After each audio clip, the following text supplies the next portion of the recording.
paling besar ujian, paling mewah kehidupannya dalam syurga kelak.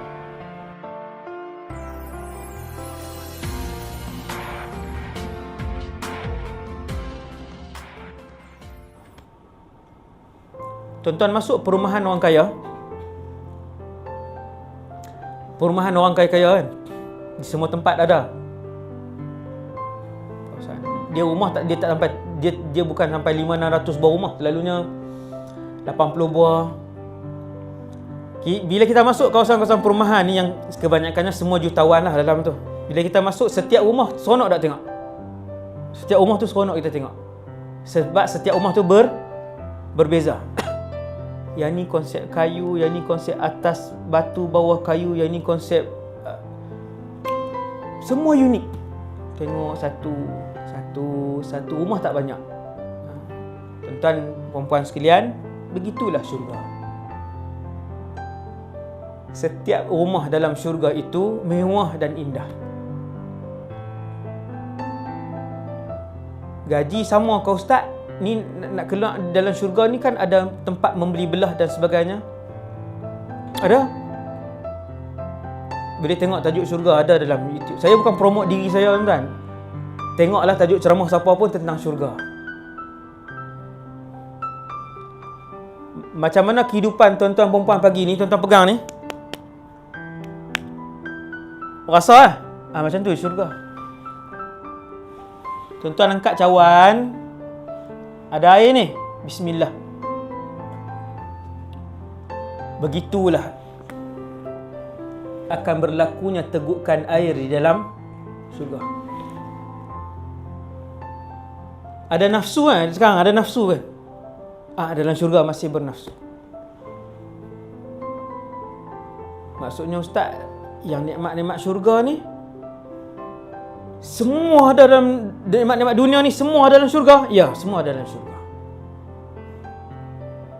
Semangat tak nak hidup tuan-tuan kalau macam tu? Semangat tak nak buat benda baik? Semangat tak untuk bersabar bila diuji oleh Allah? Semangat.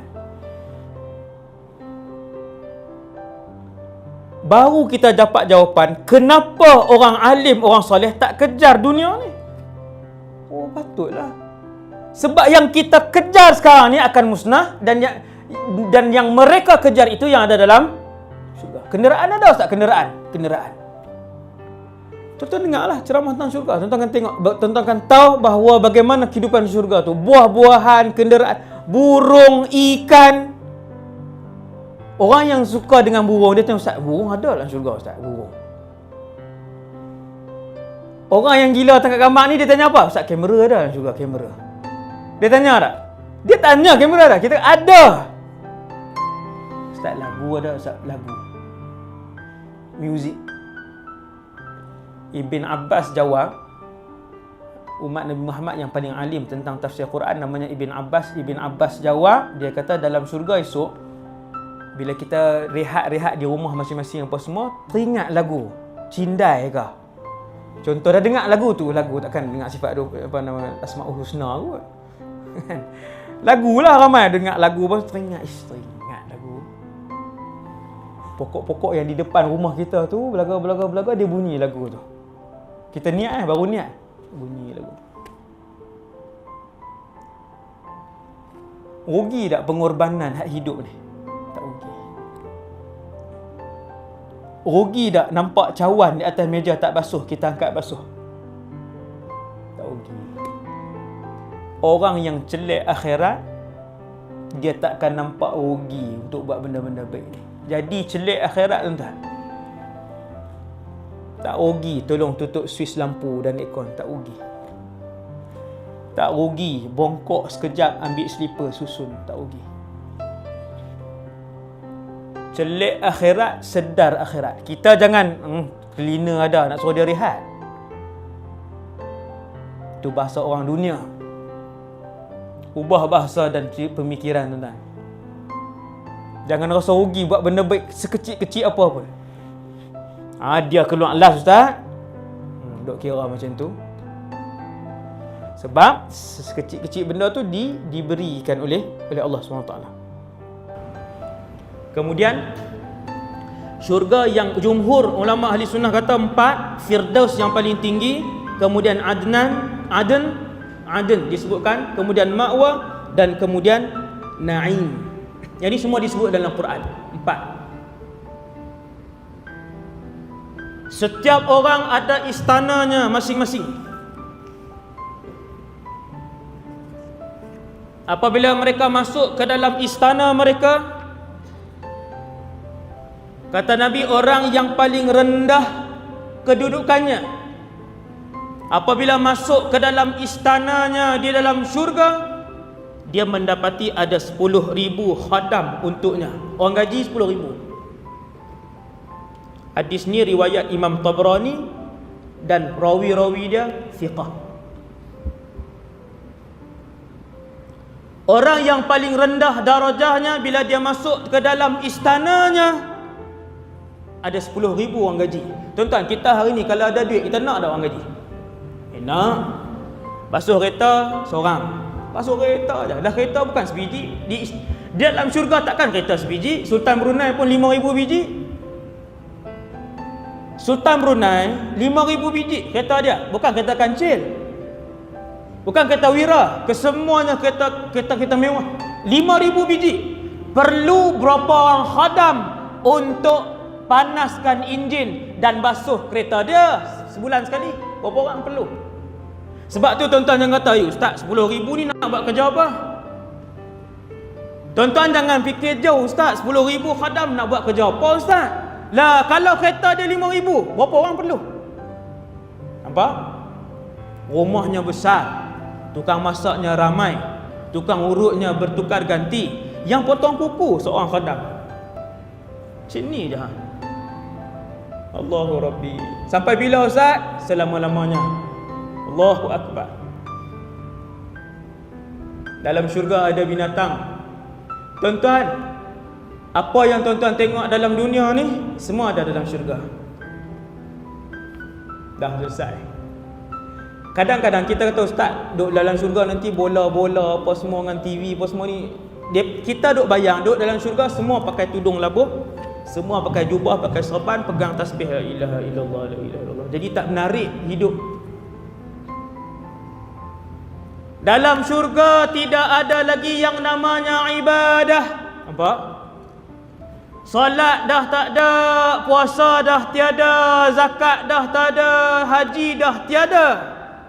Allahu Akbar. Duduk dalam syurga nanti, apa hak ilmu tuan-tuan ada dalam dunia ni, semua bawa pergi dalam syurga. Hak buat roti canai sampai dalam syurga, dia reti buat roti canai, tapi dia tak buat dah lah. Bidadari banyak,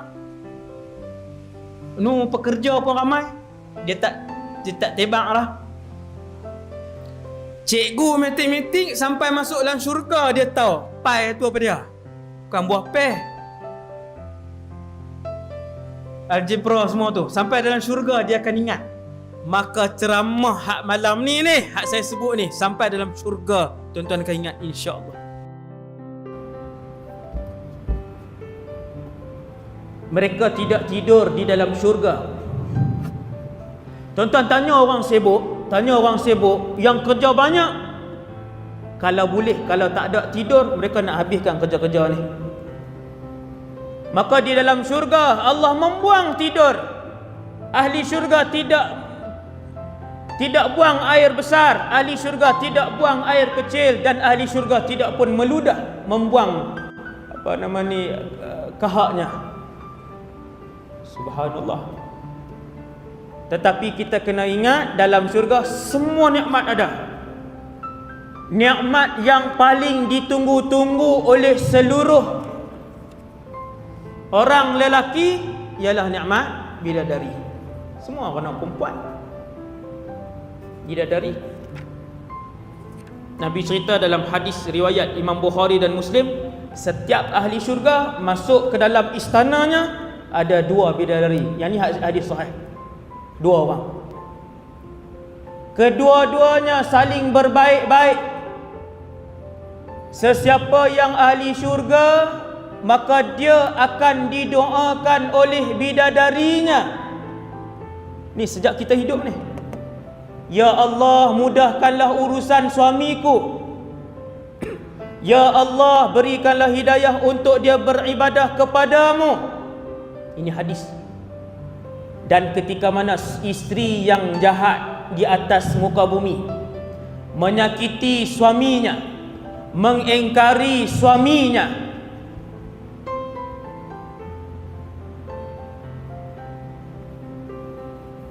berlawan dengan suaminya, kata Nabi dalam hadis yang sahih, isterinya di dalam istana sana di dalam syurga akan menjerkah isteri di atas dunia itu, wahai wanita, celakalah kamu berbuat kasar dengan suamiku.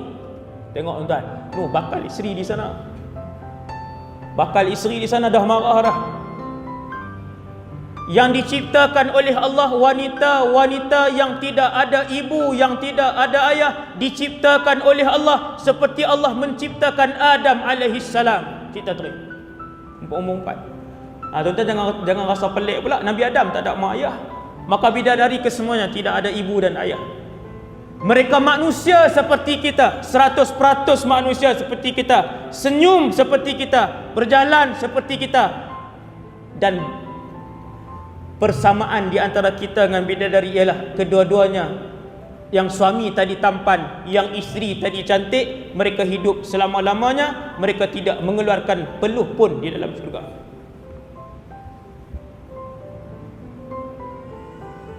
Nabi bercerita bahawasanya orang-orang lelaki bersama berjima dengan isteri-isteri mereka. Kita ingat dalam syurga dia tak ada nikmat tu tak? Bahkan itulah yang nikmat yang disebutkan oleh Nabi dalam hadis-hadis yang sahih, dan Allah sebutkan secara tidak langsung di dalam Al-Quran. Wa hum fi syughulin fakihun. Mereka sibuk di dalam syurga, di dalam istana mereka.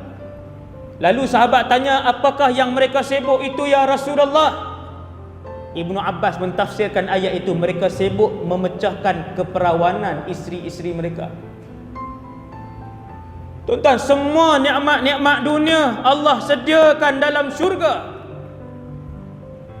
Untuk Allah bagi tahu kepada kita, tak perlu kalian kejar dunia yang sementara. Berkorbanlah hidup kalian untuk aku akan berikan nikmat selama-lamanya dalam syurga. Apabila kita duduk di depan pintu syurga, Allah tukarkan tubuh badan kita. Tuan-tuan, ni dalam masjid ni, laki dan perempuan, semua ni pinjaman ni, tubuh badan ni pinjaman. Tubuh badan, tangan, kaki, muka, kepala ini semua ni akan ditukar oleh Allah Subhanahu Wa Taala. Di mana? Di depan pintu syurga. Allah akan ubah kita menjadi situ nadhira'an, 60 hasta tinggi. Tuan-tuan, kalau lebar pintu pun lebih kurang 1000 km, lebar pintu syurga. Kalau kita kecil macam mana nak masuk?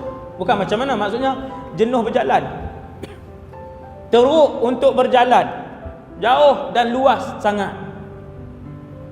Maka Allah SWT tinggikan kita. Ini hadis sahih. Setiap ahli syurga ditinggikan oleh Allah menjadi 60 hasta. Lebarnya 7 hasta. Kesemuanya ditukarkan umur mereka menjadi 33 tahun, lelaki dan perempuan. Ini satu riwayat. Seronok nak jadi orang muda, tuan. Semua orang seronok jadi orang muda. Kita hari ni pun seronok. Kalau boleh, kalau kuat seronok main bola. Ada umur 50 lebih main tenis, dia kata kalau 30 lebih seronok. Maka untuk memastikan setiap ahli syurga menggunakan nikmat syurga secara maksimum, Allah memudahkan mereka.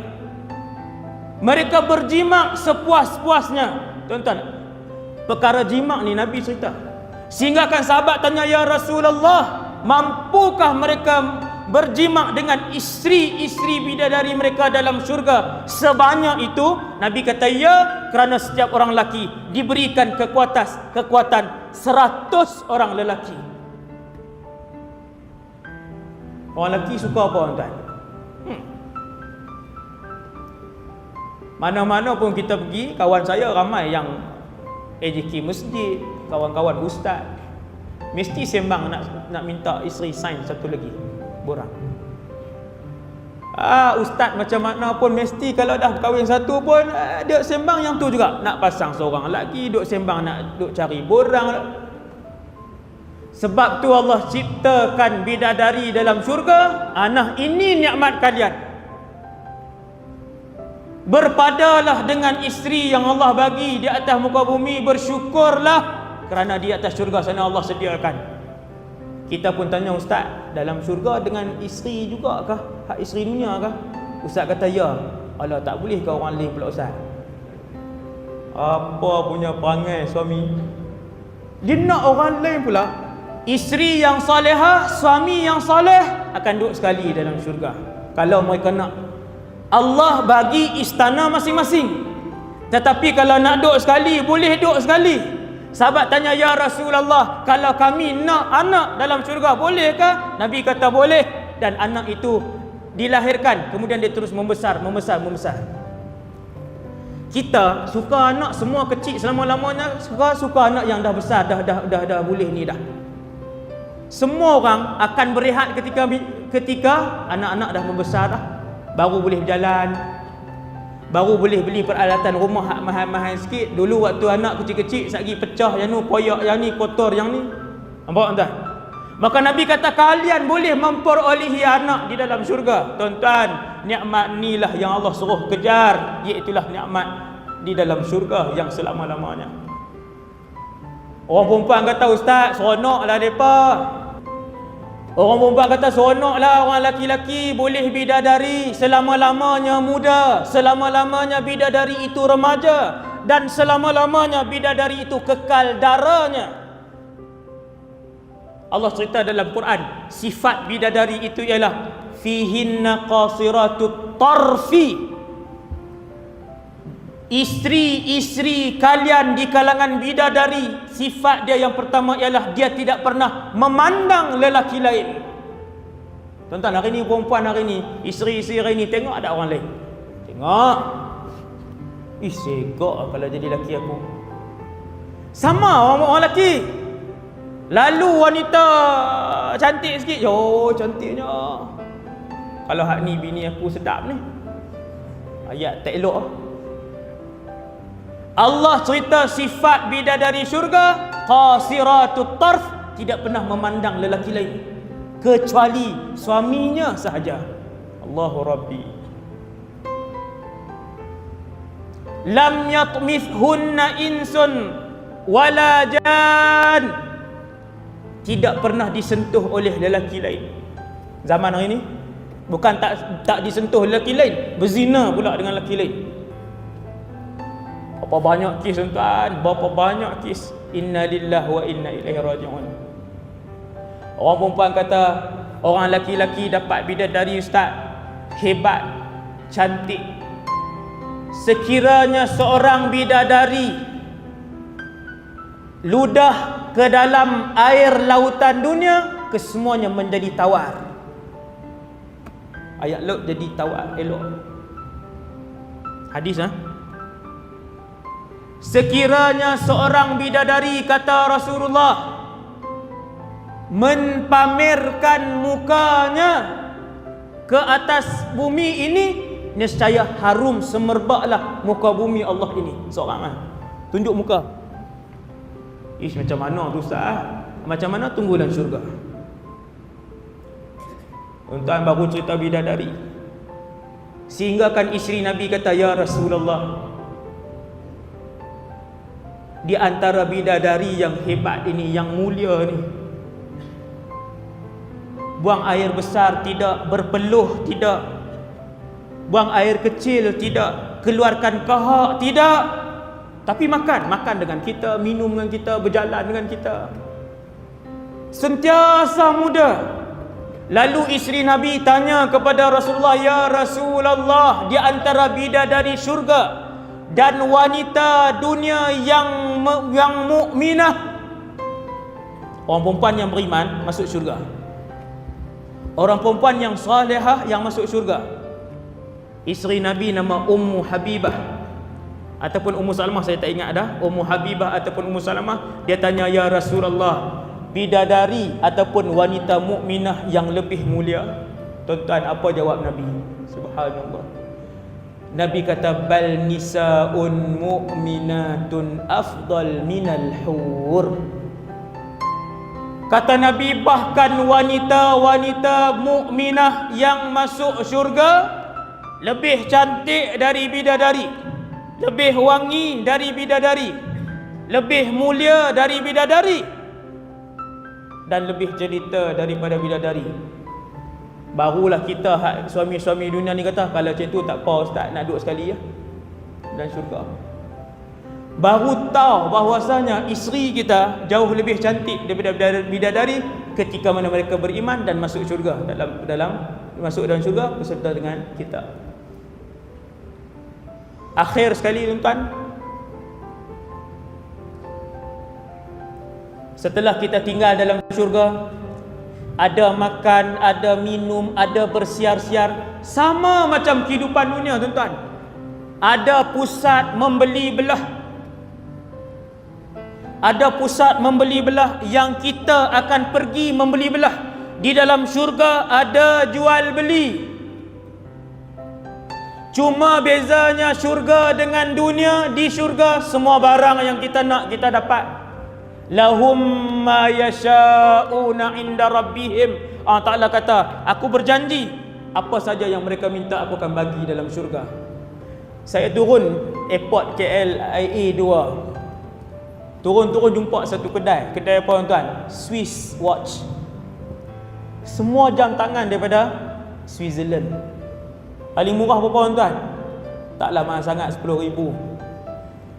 Tuan-tuan boleh beli tak kita? Dalam syurga ada pasar raya. Hadis sahih, kalian akan pergi berjual beli, membeli di pasar raya, dan bayaran ketika itu ialah subhanakallahum. Itu harga bayaran dia. Tuan-tuan pergi kedai jam cantik, ada 1000 jenis jam. Setiap orang tak sama, ada yang suka jam jarum, ada yang suka digital, ada yang jam tengkorak, ada yang jam buah-buah sikit, ada jam tak sama, tapi semua mahal. Ketika kita ke pasar raya di dalam syurga, kita boleh ambil mana saja jam yang kita nak, dan bayaran ketika mengambil barang itu ialah subhanakallahum, maha suci engkau ya Allah. Lalu kita pun ambil. Kita pergi beli lauk, kita pergi beli sayur, kita pergi beli barang, semua kita dapat. Subhanallah. Satu hari malaikat buat jemputan, iaitu Allah undang ke suatu tempat. Tuan-tuan, satu hari Allah undang semua ahli syurga, daripada syurga yang paling bawah sampailah syurga yang paling atas, untuk pergi ke suatu tempat yang ahli syurga kesemuanya tidak pernah sampai. Lalu kesemua ahli syurga pergi dengan kenderaan kita. Jauh kita pergi, sampailah di suatu tempat, kita pun diberikan makan, kita diberikan minum. Kita nampak Nabi itu, kita nampak Rasul ini, kita nampak itu dan ini. Bila berada di satu tempat, lalu Allah SWT pun berkata-kata, ya ibadi, wahai hamba-hambaku, adakah kalian telah redha denganku? Allah tanya, wahai hamba-hambaku, apakah kalian telah redha denganku? Kita jawab, wa ma lana la narda ya Allah. Mana mungkin kami tak redha sedangkan kamu telah memasukkan kami dalam syurga. Mana mungkin kami tidak redha sekarang ini kami sihat selama-lamanya, kami kaya selama-lamanya, kami gembira selama-lamanya, kami mulia selama-lamanya, maka kami redha ya Allah. Allah Ta'ala kata, aku nak berikan sesuatu yang lebih daripada itu. Lalu penduduk syurga tidak tahu apakah yang akan dikurniakan oleh Allah. Dalam keadaan penduduk syurga tak tahu apa yang nak dikurniakan oleh Allah, Allah Ta'ala pun berfirman kepada seluruh penduduk syurga, ya ibadi, aku telah redha kepada kalian, dan bermula dari saat ini Aku tidak lagi akan murka kepada kalian. Dan ketika itulah Allah mempamerkan wajahnya. Kita akan melihat Allah Subhanahu Wa Taala. Yang ni adalah kemuncak satu orang berada di dalam syurga, ialah ru'yatullah, melihat Allah. Apabila Allah mempamerkan zatnya, kita tak tahu kan, dengan mata kah, dengan hati kah, wallahu alam. Hanya bakal penduduk syurga yang akan melihat zat Allah. Ketika mereka melihat zat Allah, mereka pun tertunduk sujud kepada Allah Subhanahu Wa Taala. Tak boleh tanggunglah nikmat melihat zat Allah. Tuhan yang selama ni kita sembah, tuan-tuan, kita sembah, kita tak nampak apa. 40 tahun kita semayang, kita tak nampak apa.